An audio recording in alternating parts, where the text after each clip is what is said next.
Cuộc sống của tôi hôm nay thế nào ư? Câu hỏi vang lên lần nữa khi tôi nhớ lại câu hát. Hãy mỉm cười với bao chuyện đời, hãy thật lòng nói xin cảm ơn, hãy nói tôi yêu mọi người. Bạn đừng mải miết đi tìm cổ tích ở đâu, bởi ngày hôm nay là cổ tích của ngày hôm qua. Ta hãy sống và trân trọng từng phút giây, bởi đó đã từng là mong ước của bao người lính ngã xuống cho hòa bình và cuộc sống tươi đẹp ngày hôm nay. Đến đây, những người thực hiện chương trình, Hồng Quyên và Anh Thu xin chào và hẹn gặp lại quý vị và các bạn trong các chương trình sau. Đây là buổi phát thanh hướng dẫn học tiếng nước ngoài.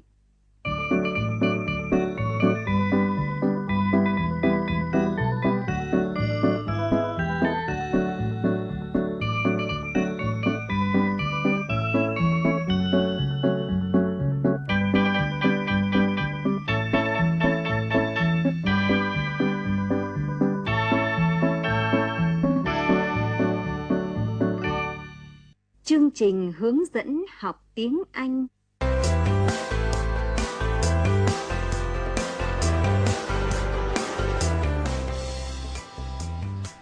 Chào mừng các bạn đến với VOV2, chương trình học tiếng Anh trên đài phát thanh do Hội đồng Anh và Đài Tiếng Nói Việt Nam phối hợp thực hiện.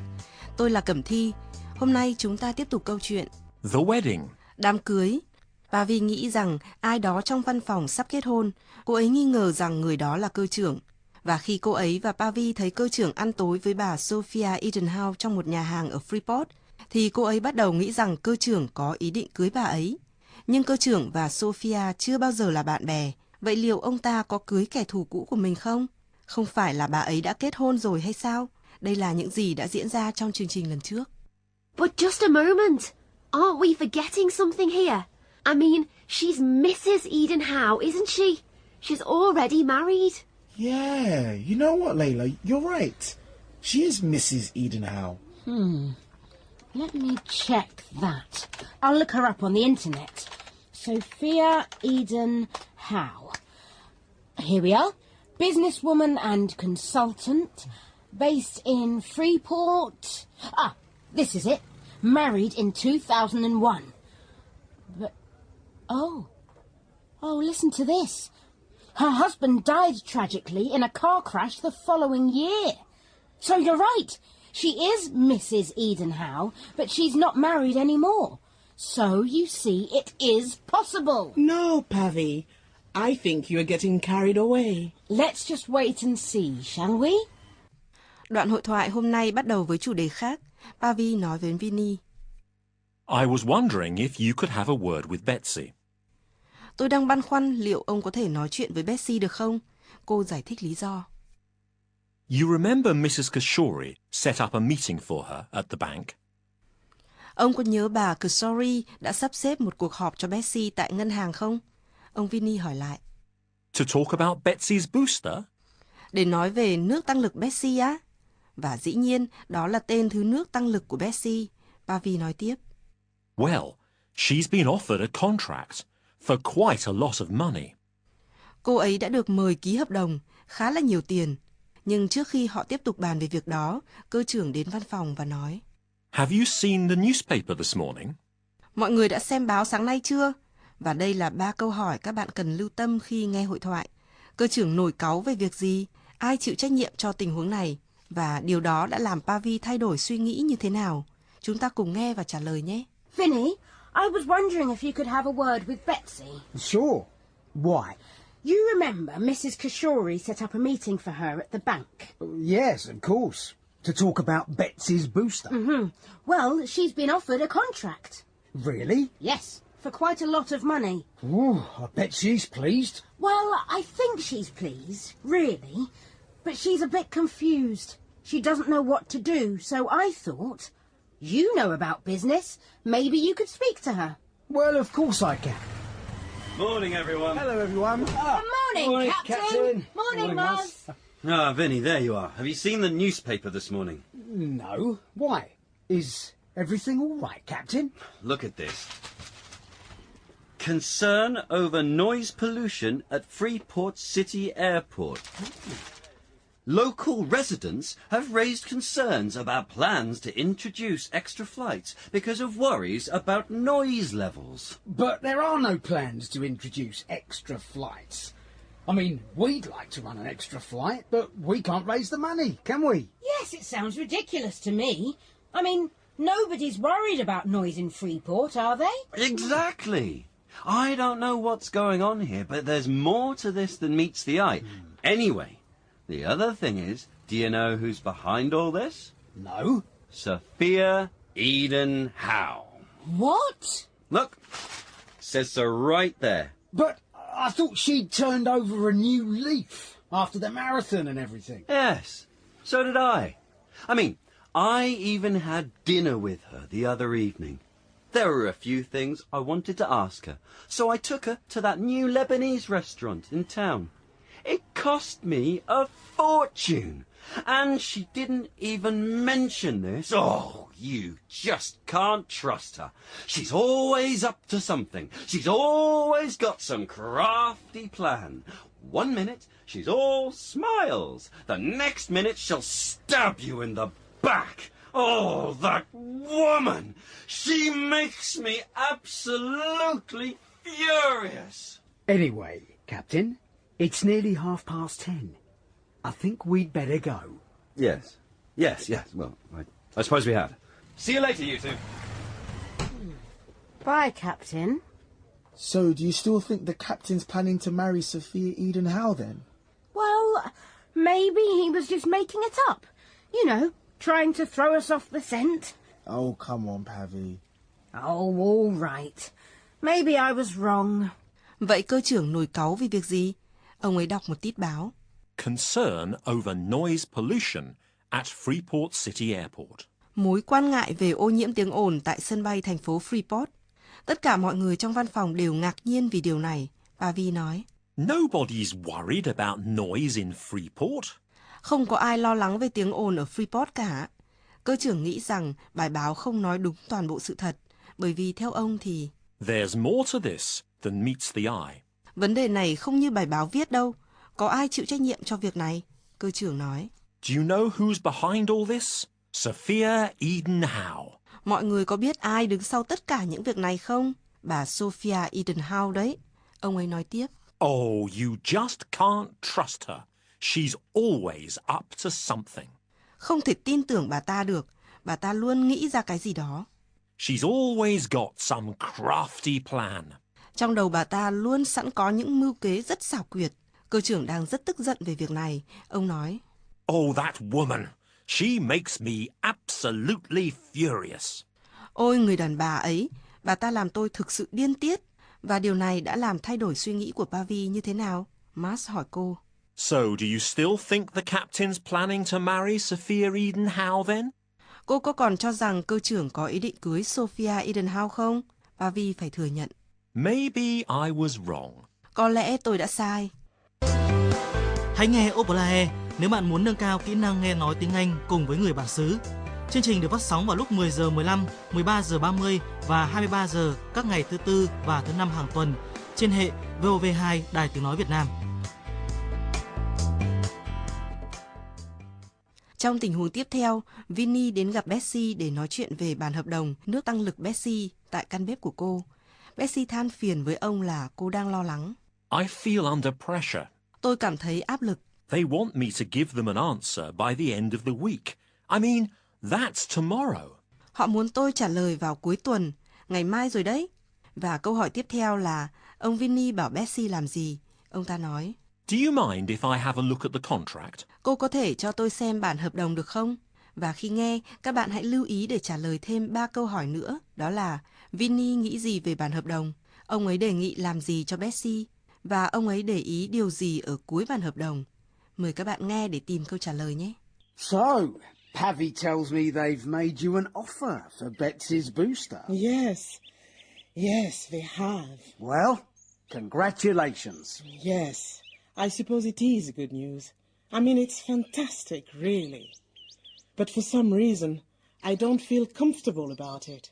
Something doesn't feel right. Well, it's a nice problem to have.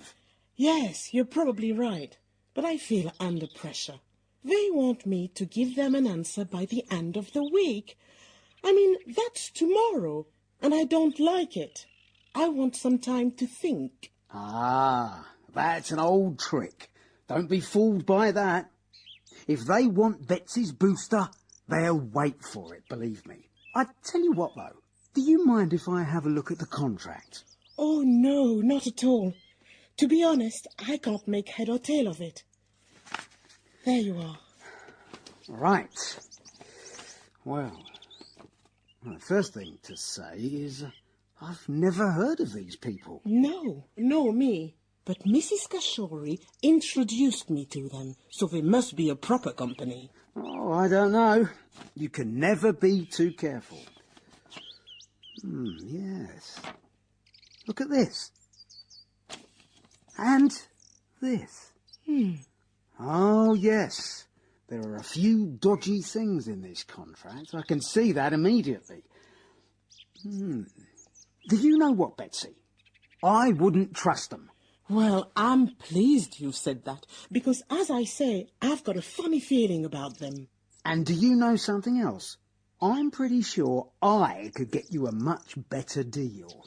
I could speak to someone I know in London, if you like. Really? Would you do that for me? Of course I would, Betsy. As it happens, I'm flying there tomorrow. I've got a couple of important meetings, but I could make time to speak to this person, if that's what you want. Well, thank you, Vinny. Thank you. Betsy, just one question. Why does it say Mrs. Donovan on the contract? That's because it's my married name. Your name's Mrs. Donovan. Why didn't I know that before? Because I never use it. It's only for official things. I see. And who else would know your name was Mrs. Donovan? Well, I think the captain does. And Pavi too. But apart from them, just my family, I think. Just your family? Yes. I have 3 sons. You knew that, didn't you? But they haven't been in touch for quite a while. They have difficult lives. It's been tough for them. I see. Yes. Vinny? Vinny, are you okay? Yes. I'm fine. I was just thinking about something. Vậy là họ yêu cầu Betsy phải đưa ra quyết định vào ngày mai, và Vinny khuyên cô nên làm thế nào. Ông ấy nói, That's an old trick. Don't be fooled by that. đó là một trò cũ dích, cô đừng có bị mắc lừa. If they want Betsy's booster, they'll wait for it. Nếu họ muốn nước tăng lực Betsy, họ sẽ chờ đợi. Và ông ấy nghĩ gì về bản hợp đồng? Ông ấy nói, There are a few dodgy things in this contract. I can see that immediately. có một vài điều khoản rất đáng ngờ trong bản hợp đồng này. Tôi có thể nhận ra ngay. Vinny nói tiếp, I wouldn't trust them. tôi không tin họ. Và ông ấy đề nghị làm gì cho Betsy? Ông nói, I'm pretty sure I could get you a much better deal. tôi chắc chắn là có thể kiếm cho cô một bản hợp đồng tốt hơn. I could speak to someone I know in London, if you like. Nếu cô muốn, tôi có thể nói chuyện với người quen ở London. Betsy thích ý tưởng này. Và Vinny để ý thấy điều gì bất thường trong bản hợp đồng. Ông hỏi, Why does it say Mrs. Donovan on the contract? tại sao trong hợp đồng lại ghi tên bà Donovan? Betsy giải thích rằng đó là tên sau khi cô kết hôn. Nhưng chỉ có một vài người, chẳng hạn như người trong gia đình mới gọi cô bằng cái tên đó. Vinny nghĩ một lát. Ông nhớ rõ ràng là có một cậu thanh niên trẻ đã đến văn phòng tìm gặp bà Donovan. Cũng có thể là ông đang nghĩ tới bức thư gửi cho bà Donovan mà ông đã vứt vào sọt rác. Vậy bức thư đó có quan trọng không? Chúng ta sẽ biết được điều này trong chương trình lần sau. VOV2, tiếng Anh chuẩn của người bản địa. Chương trình do Đài Tiếng nói Việt Nam phối hợp với Hội đồng Anh thực hiện. Bây giờ, chúng tôi xin nhắc lại một số cấu trúc ngôn ngữ đã gặp trong chương trình hôm nay. Ở đoạn hội thoại đầu tiên, ông Vinny sử dụng cụm từ có nghĩa là tôi nghĩ bà ấy đã thay đổi. Các bạn có nghe được cụm từ đó trong đoạn sau không? Do you know who's behind all this? No. Sophia Eden Howe. What? Look, says so right there. But I thought she'd turned over a new leaf. Và cụm từ có nghĩa là tôi nghĩ bà ấy đã thay đổi là gì? I thought she turned over a new leaf. I thought she turned over a new leaf. Trong đoạn hội thoại thứ hai, Betsy sử dụng cụm từ có nghĩa là tôi chả hiểu gì về chuyện này cả. Các bạn có nghe được không? Oh, no, not at all. To be honest, I can't make head or tail of it. There you are. Và cụm từ đó là I can't make head or tail of it. I can't make head or tail of it. Bài học của chúng ta hôm nay đến đây kết thúc. Các bạn vừa nghe VOV2, chương trình học tiếng Anh do Hội đồng Anh phối hợp với Đài Tiếng Nói Việt Nam thực hiện. Tạm biệt, hẹn gặp lại các bạn trong bài học lần sau.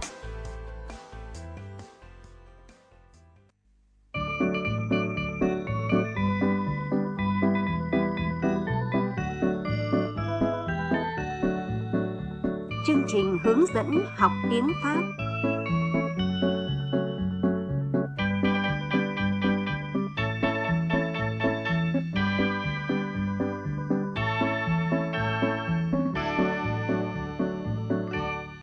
Chào mừng các bạn đến với chương trình dạy tiếng Pháp trên Đài Tiếng Nói Việt Nam. Chúng ta hãy cùng rèn luyện kỹ năng nghe hiểu với những đoạn hội thoại ngắn và trả lời câu hỏi bằng cách lựa chọn đáp án đúng hoặc đưa ra câu trả lời thích hợp. Bài học hôm nay được chúng tôi tham khảo và biên soạn dựa vào đoạn băng trong giáo trình Compréhension orale 1. Chúng ta hãy cùng nghe băng. Aujourd'hui, 21 septembre, c'est la journée nationale de la ville à vélo. Il est midi et il y a beaucoup de gens ici avec leur vélo. Ils viennent pour ce grand rendez-vous sur la place de la Comédie. Bonjour monsieur, d'où venez-vous? Je viens de Pérol, un village à 10 km d'ici. Pourquoi faites-vous du vélo?